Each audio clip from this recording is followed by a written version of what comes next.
ಹಂಗೆ ಇವತ್ತು 5 ಕಾರ್ಪೊರೇಷನ್ ಏನ್ ನಾವು ಮಾಡಿದ್ದೇವೆ, ಗ್ರೇಟರ್ ಬೆಂಗಳೂರು ಏನ್ ಮಾಡಿದ್ದೇವೆ, ಬರೀ ಒಬ್ಬರೇ ಇದ್ರು, ಯಾರು ತುಷಾರ್ ಗಿರಿನಾಥ್, ಆಮೇಲೆ ಮಹೇಶ್ವರ ರಾವ್.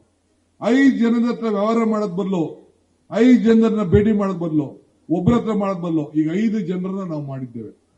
ಅಷ್ಟೇ ಒಂದು ಆಳ್ತವನ್ನ ಮನೆ ಬಾಗಿಲಿಗೆ ಬರಬೇಕು ನಿಮ್ಗೆಲ್ಲ ಕೂಡ ಅಂತ ಮಾಡಿ ಇದೊಂದು ಐತಿಹಾಸಿಕ ತೀರ್ಮಾನವನ್ನ ಗ್ರೇಟರ್ ಬೆಂಗಳೂರು ಅಂತ ಮಾಡಿ 5 ಕಾರ್ಪೊರೇಷನ್ ಅನ್ನ ಮಾಡಿ ಇವತ್ತು ನಿಮ್ಗೆಲ್ಲ ಒಂದು ಉತ್ತಮವಾದಂತಹ ಆಡಳಿತ ಕೊಡಬೇಕು ಅಂತೇಳಿ ತೀರ್ಮಾನ ಮಾಡಿದ್ವಿ.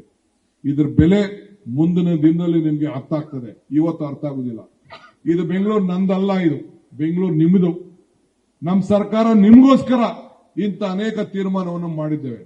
ನಾನು ಕರೀತಾ ಇದ್ದೀನಿ ಆ ಅಪೋಸಿಷನ್ ಪಾರ್ಟಿಯವ್ರಿಗೆ, ಯಾವ್ದಾದ್ರು ಬರ್ರಿ ಟಿವಿಗೆ, ಇಲ್ಲ ಯಾವ್ದಾದ್ರು ಚರ್ಚೆಗೆ ಬನ್ರಿ, ವಿಚಾರ ತಗೊಳ್ರಿ ಅಸೆಂಬ್ಲಿಲಿ. ಹೇಳ್ತಾ ಇದ್ದೀನಿ, ಪಾಪ 5 ಇದನ್ನ ಹೊಸ GBA ಮಾಡುವಾಗ ಸಹಕಾರ ಕೊಟ್ಟಿದ್ದಾರೆ, ನಾನು ಇಲ್ಲ ಅಂತ ಹೇಳಿದ್ರು.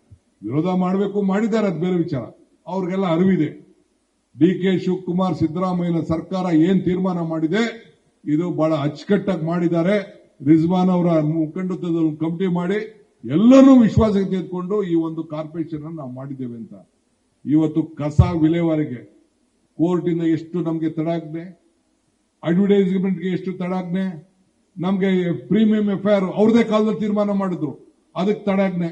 ಅವನು ಯಾರೋ ಒಂದು 400 ಮೀಟರ್ ಜಾಗಕ್ಕೆ ಇಡೀ ನಮ್ಮ ಇದಕ್ಕೇನೆ ಒಂದು ಸ್ಟೇ ತೆಗೆದುಕೊಂಡು ಬಂದ್ಬಿಟ್ಟಿದೆ. ಅಂದ್ರೂ ಕೂಡ ನಾವು ಧೈರ್ಯ ಕುಗ್ದೆ ಇವತ್ತು ನ್ಯಾಯಾಲಯದ ಮುಂದೆ ನಮ್ದು ಏನಿದೆ ನಾವು ಪ್ರಸ್ತಾವನೆ ನಾವು ಮಾಡ್ತಾ ಇದ್ದೇವೆ. ಹಂಗೆ ಇವತ್ತು ಬೆಂಗಳೂರು ನಗರ ನಾನು ತಮ್ಗೆ ಹೇಳೋದು, ಎಲ್ಲ ನಾಗರಿಕರು ಕೇಳೋದು, ನಾವು ಕಾಂಗ್ರೆಸ್ ಸರ್ಕಾರ ತೆಗೆದುಕೊಂಡಿರುವಂತಹ ತೀರ್ಮಾನ ನಿಮ್ಮ ಅಭಿವೃದ್ಧಿಗೋಸ್ಕರ. ನೀವು ಅತಿ ಹೆಚ್ಚು ಟ್ಯಾಕ್ಸ್ ಕಟ್ತಾ ಇದ್ದೀರಿ, ಒಳ್ಳೆ ಜನನೂ ಇದ್ದೀರಿ, ಆದ್ರೆ ವೋಟ್ ಮಾತ್ರ ಸ್ವಲ್ಪ ಹೆಚ್ಚು ಕಮ್ಮಿ ಮಾಡ್ತಾ ಇದ್ದೀರಿ. ನೀವು ಮುಂದಕ್ಕೆ ಆ ಕೆಲಸ ಮಾಡಕ್ ಹೋಗ್ಬೇಡಿ.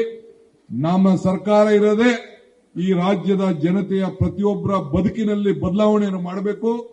ಭಾವನೆ ಮೇಲೆ ರಾಜಕಾರಣ ಮಾಡೋದಿಲ್ಲ, ನಿಮ್ಮ ಬದುಕಿನ ಮೇಲೆ ನಾವು ಆಲೋಚನೆ ಮಾಡಿಕೊಂಡು ಕೆಲಸವನ್ನು ನಾವು ಮಾಡ್ಕೊಂಡು ಬರ್ತಾ ಇದ್ದೇವೆ. ನಮ್ಮ ಮಾತು